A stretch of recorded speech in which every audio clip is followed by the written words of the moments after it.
ज़रूर जेठ जी के हाथ कहीं से कोई लॉटरी लग गई।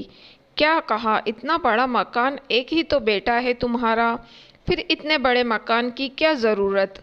लोग तुम पर हंसेंगे, लड़कियां तो अपने घर चली जाएंगी, फिर क्या इस मकान में बैठकर धूल फाकेंगे? रिया के जेठ जेठानी उनके घर अपने गृह प्रवेश के लिए उन्हें निमंत्रण देने गए आए थे।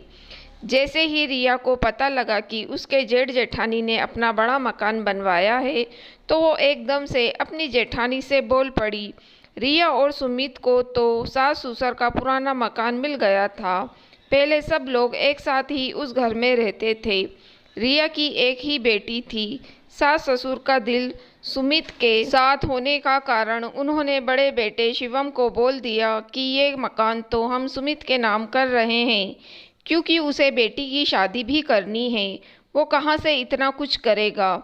उस वक्त शिवम और राधा ने बोलना चाहा कि हमारी भी तो दो बेटियां हैं।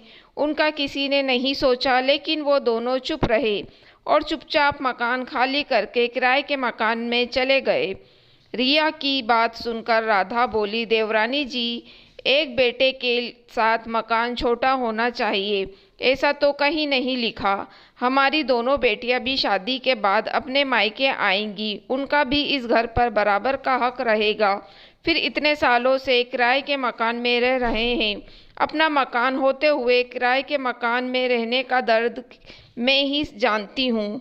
सब लोगों ने सोच लिया कि हम कुछ नहीं कर सकते, हमारी ज़िंदगी ऐसे ही कट जाएगी, लेकिन शायद सबकी इसी सोच ने हमारे इरादे मजबूत किए और नतीजा सबके सामने है। जेठानी की बात सुनकर रिया चुप हो गई।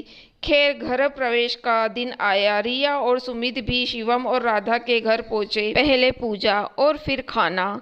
घर की भव्यता देखते ही बन रही थी। इतना बड़ा घर, इतनी सुंदर डेकोरेशन, इतने मेहमानों का खाना, उस पर जेठानी का बहुत सुंदर लहंगा और हीरो का हार, जो अपनी कीमत खुद ही बोल रहे थे।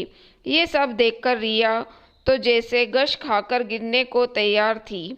रिया और सुमित को लग रहा था जैसे सब कुछ उनके हाथ से फिसल रहा था। सारे मेहमानों के जाने के बाद राधा अपने कमरे में कपड़े बदलने चली गई। उसने रिया और सुमित को रात के लिए अपने घर ही रोक लिया था। राधा और शिवम के अंदर जाते ही रिया सुमित से बोली, आज की इस महंगाई के ज़माने में इतना बड़ा घर बनाना आसान काम नहीं। ज़रूर जेठ जी के हाथ कहीं न कहीं से कोई लॉटरी लग गई, जो इतना पैसा खर्चा किया है। सही कह रही हो तुम, मैं पता लगाता हूँ कि भैया को कहाँ से इतना फ़ायदा हुआ। हो सकता है इस बार कोई बड़ी पार्टी फंस गई हो और मोटा पैसा हाथ लग गया है। सुमित भी भाई का मकान देखकर बहुत परेशान था। तभी शिवम वहां आया और बोला, सुमित, मैं तुम्हें कुछ दिखाना चाहता हूँ। और राधा ने लैपटॉप खोल लिया। सुमित, देख, जिस दिन तुमने हमें घर से निकाला था, उसी दिन खुद से वादा किया था कि एक दिन खुद का बड़ा सा घर बनाना है। बस उस दिन से हमने और बच्चों के खर्चों में कटौती शुरू कर दी। राधा भी ऑफिस से आकर ट्यूशन लेने लगी। अब प्रोफेशनल कोर्स की ट्यूशन भी अच्छी मिल जाई।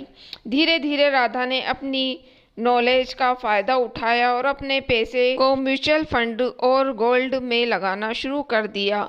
धीरे धीरे हमें अपने निवेश पर अच्छी रिटर्न मिलने लगी, तो मेरा भी उत्साह बढ़ा। अब हमने अपने निवेश बढ़ा दिए थे। उधर बिजनेस भी भगवान की दया से बढ़ोतरी ले रहा था। इस सब का ही नतीजा है कि आज हम इस बंगले को बना सकने में सफल हुए। सुमित, ये सब काम एक दिन में नहीं होते, समय लगता है। हमें भी 10 साल लग गए अपने सपने को पूरा करने में। बच्चे भी अब बड़े हो गए हैं, लेकिन फिर भी सुकून है कि भगवान ने हमें इस लायक बनाया कि हमें कभी किसी के आगे हाथ नहीं फैलाना पड़ा। और भैया, हमें पता था कि आपके दिमाग में ऐसा ही कुछ चल रहा होगा, इसलिए हमने आपको आज रात यहाँ रुकने के लिए कहा था, जिससे हम आपको दिखा सके कि हमारे हाथ कहीं से ना तो मोटा पैसा लगा है, ना ही कोई मोटी पार्टी फंसी है, और ना ही कोई लॉटरी लगी है। ये सब केवल और केवल हमने अपनी मेहनत से पाया है, और ये सब दिमाग का खेल है। राधा बोली, भैया भाभी की बात सुनकर सुमित और रिया की बोलती बंद हो गई। उनके पास कोई जवाब नहीं था। ये तो उन्हें समझ आ गया था कि काश उस वक्त उन्होंने उस मकान का लालच न किया होता, काश भैया के ऊपर विश्वास रखा होता तो वो भी आज उस मकान में होते। हमेशा सबकी किस्मत एक सी नहीं होती। दोस्तों, अगर आपको कहानी पसंद आई हो तो आप मेरी वीडियो को लाइक और मेरे चैनल को सब्सक्राइब ज़रूर कीजिएगा।